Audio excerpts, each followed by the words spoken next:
The Thunder's attempt to try and figure out how to win with its big three is focusing in now on this man, Carmelo Anthony. Melo said after last night's victory over the Hawks, he's working on accepting his new role on offense, playing more off the ball and shooting more three-pointers instead of holding the ball as much and shooting those long twos we've become used to seeing him launch. Understandably, that's not an easy transition for him. Anthony's mid-range game is what's made him the 22nd all-time scorer in NBA history, but the new style certainly worked on Friday.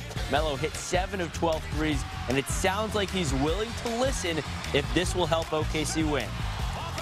For me, it's just a matter of accepting that role, and that's all it is. You know, realizing this is what it's going to be. These are the type of shots I'm going to get.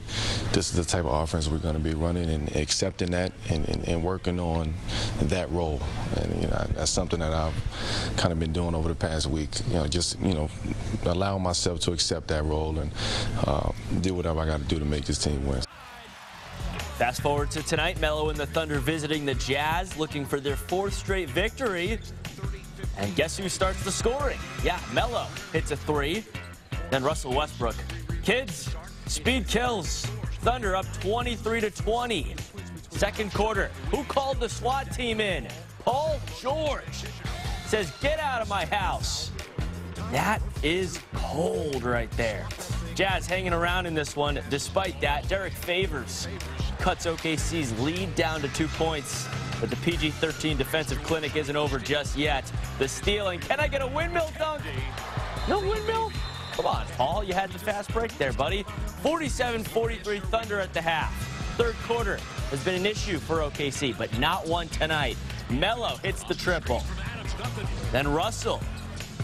He gets it on from downtown. For the big three trifecta, Paul George. Yes, sir. Even Raymond Felton had this shimmy. How about the move there from the vet?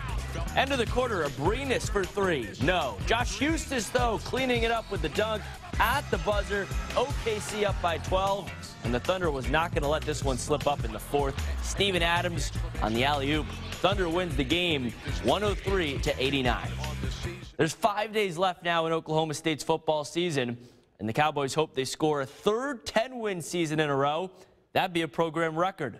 The 17th-ranked Pokes got their second practice in today at Camping World Stadium. Mike Gundy saying the game plan is already set for number 22 Virginia Tech.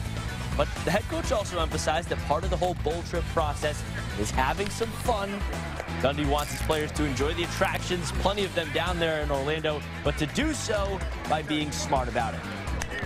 But we bring them down here to have a good time. A bowl game is a reward for them for a year's hard work. We want them to enjoy Orlando.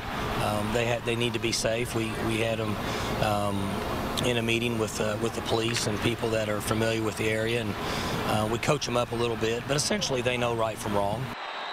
After practice, the team got to go to Best Buy today. Coming up, you'll hear how one player cleaned up with a product to help his impending adulting. You don't want to miss that. FOX23 will have Cowboys coverage for you in Orlando. Heather Geller is heading down to the Sunshine State. Such a tough assignment, right? She'll have live reports starting up next Tuesday at 6 o'clock.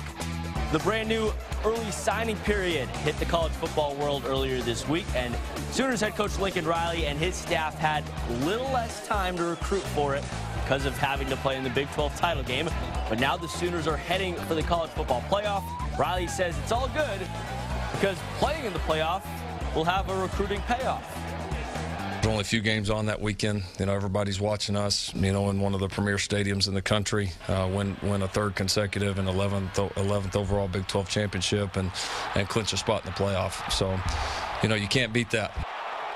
Certainly can't. The Rose Bowl schedule kicks off Wednesday for the Sooners. I'll be heading out to California along with Nathan Thompson to bring you all the coverage. Our very first live report will be coming up for you next Friday night at 10 o'clock.